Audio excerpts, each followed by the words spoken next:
But what the Ravens are starting to are experiencing right now is what it's like to not have a franchise or generational quarterback.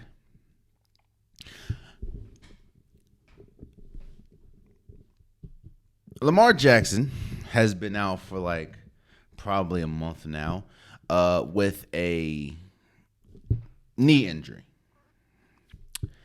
And the culture in sports is,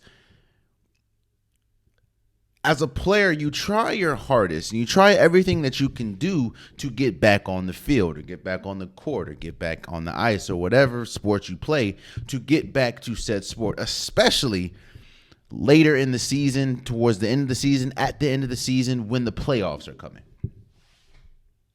And whether if it's not a serious injury, when I mean serious injury, I mean like ACL or a broken anything. Like if it's not that serious, usually players try their best and try everything they can, especially if they're in playoff contention, like the Baltimore Ravens. Or the Baltimore Ravens have already clinched the playoffs, but working for seeding like the Baltimore Ravens, players that are dealing with knee injuries that you can still walk, you maybe be able to still run, I don't know. But they try their hardest to get back on the field. But what the Baltimore Ravens are experiencing right now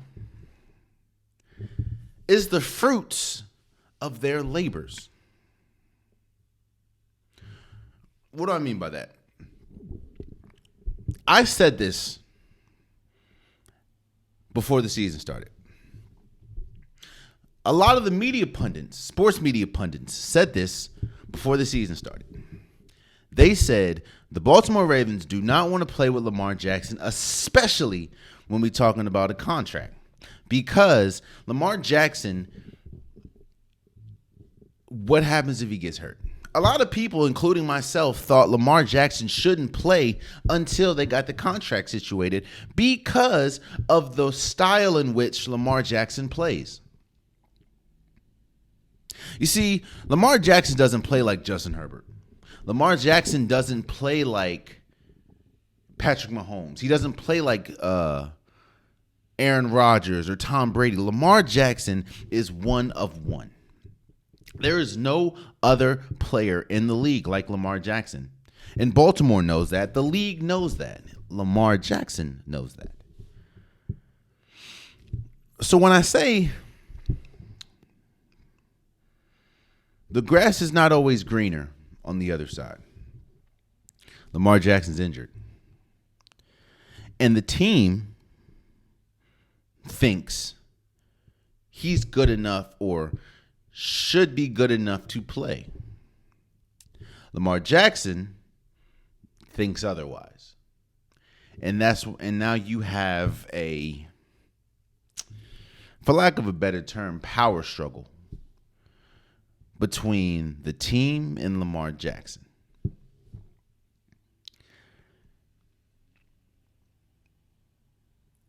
I go back to when I said, and when people said before the season, Lamar Jackson shouldn't play this year because of the style in which he plays.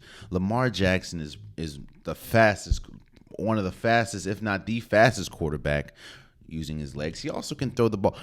What we're seeing is this. And Ryan Clark said it perfectly. It's always been said the Baltimore Ravens are built around Lamar Jackson. Plain and simple. Lamar Jackson is the Baltimore Ravens. They are Lamar Jackson. But what we're finding out, and what the Baltimore Ravens are finding out, is even the team that you built around Lamar Jackson is not a good team. That's why I said when it happened, Rashard Bateman's injury was so huge, because they already lack talent at the wide receiver position, and your number one receiver is out. So now you have to worry about, or you have to depend on people like Devin DuVernay, who's a return specialist, or Deshaun Jackson, who, while in his prime, was a great was a really good wide receiver, but they had to get him off the street. Not no disrespect to Deshaun Jackson, but he's not the Deshaun Jackson of old. He's not the Philadelphia Eagles Deshaun Jackson anymore. So what the Ravens are realizing is, while yes, this team is built around Lamar Jackson,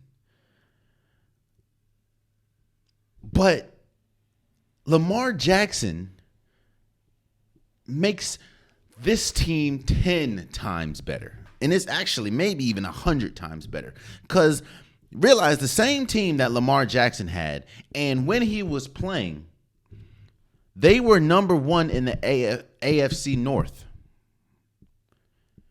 Now, you look at this same team. The offense is terrible. Defense is the defense. And Tyler Huntley's cool, but he's not Lamar Jackson, which is causing tension in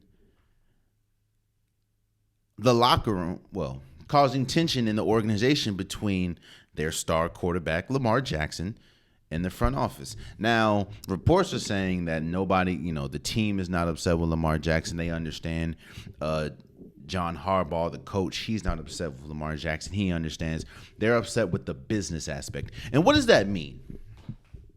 That means that this could have all been avoided. Be careful.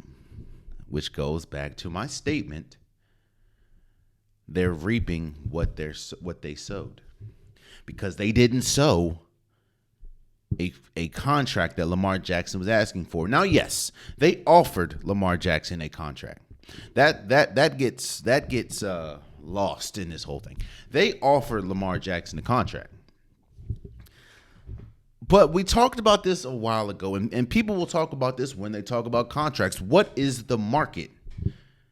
What is the market? What Deshaun Watson got for a brief stint set the market. Now, people like Russell Wilson, people like Kyler Murray, people like Aaron Rodgers, they went below that because people understand and teams understand they're not trying to give out fully guaranteed contracts.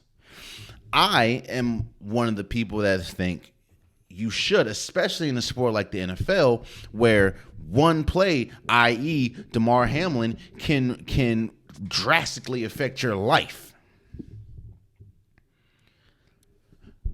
But when Deshaun Watson got that fully guaranteed contract, and then you look at someone like Lamar Jackson, who was a unanimous MVP his second year, and the lifeline for the Baltimore Ravens, you think to yourself, well, if Deshaun Watson, who has all this off the field issues, and while he's a good quarterback, he hasn't nearly came close to achieving what I've achieved, I deserve what he gets or more. And Lamar Jackson is absolutely correct.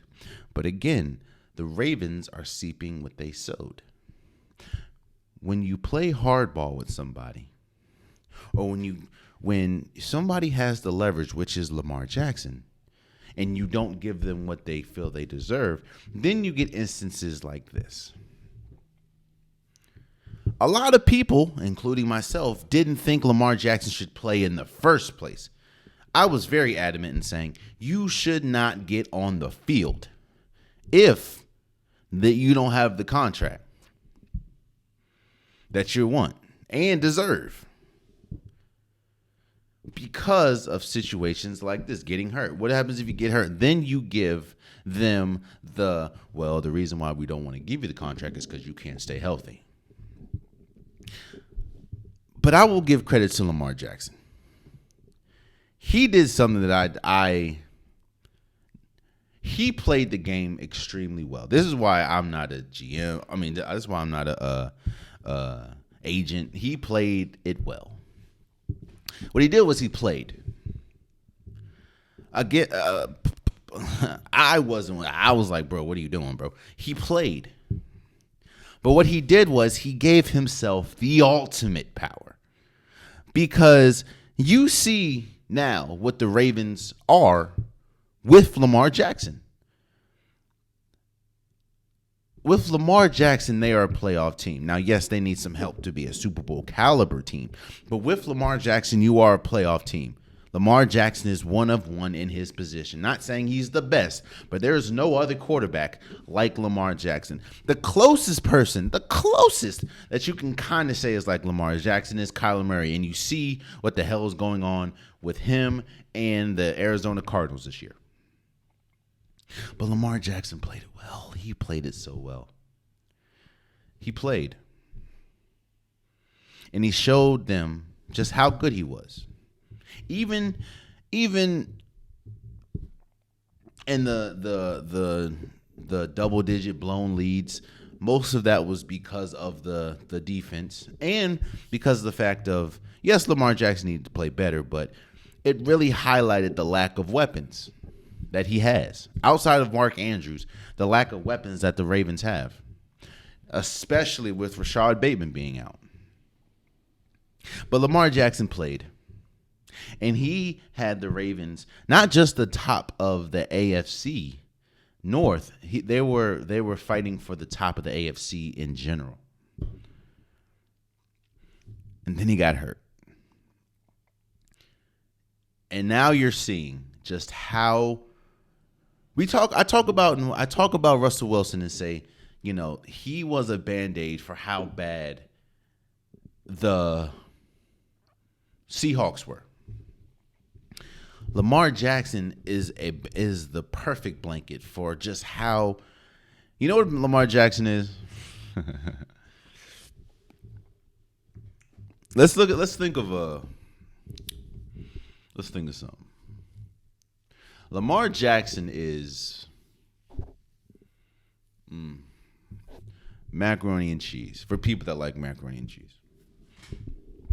Let's look at Thanksgiving dinner. While yes, the turkey is the staple, I'm not the biggest fan of the turkey. I rather prefer Cornish hens or something. But the turkey is the staple. But then you get to the sides. And you really start to think to yourself, when you go to Thanksgiving dinner, anybody's Thanksgiving dinner, what needs to be perfect? What needs to be right? And if that is right, everything else can be bad. But if that is right, you're not leaving the dinner thinking, damn, that joint was terrible. It was like, well, everything wasn't the best, but bang. Lamar Jackson, at least in my opinion, Lamar Jackson is the macaroni and cheese.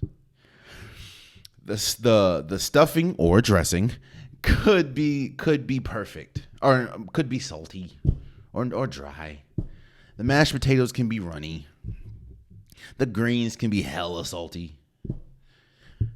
If that macaroni and cheese is good, that doesn't really matter. Yeah, you want it to matter. And yeah, it's important. But you better get that macaroni and cheese right. You better get that macaroni. The turkey can be the driest turkey of all time. You better get that macaroni and cheese right. That's what Lamar Jackson was and is to the Baltimore Ravens. And now that he's gone, i.e. the macaroni and cheese is not there, now you're starting to see, God damn, Jesus Christ, first of all, you don't have macaroni and cheese, and now the collard greens are salty as hell. Why is the mashed potatoes running? Why is there raisins in the who put raisins in the potato salad? You know, because there's no macaroni and cheese, because the staple, which I believe is the staple, is not there. Everything else is starting to look a little more like, wait, what? Oh, man, you stayed to the end of the video. I appreciate you. If you like what you saw, be sure to hit that subscribe button so you'll never miss any content from your boy. You can also go back and watch past episodes, past clips, and don't forget that the Unpopular Podcast, new episodes drop every Wednesday and Saturday. Appreciate you.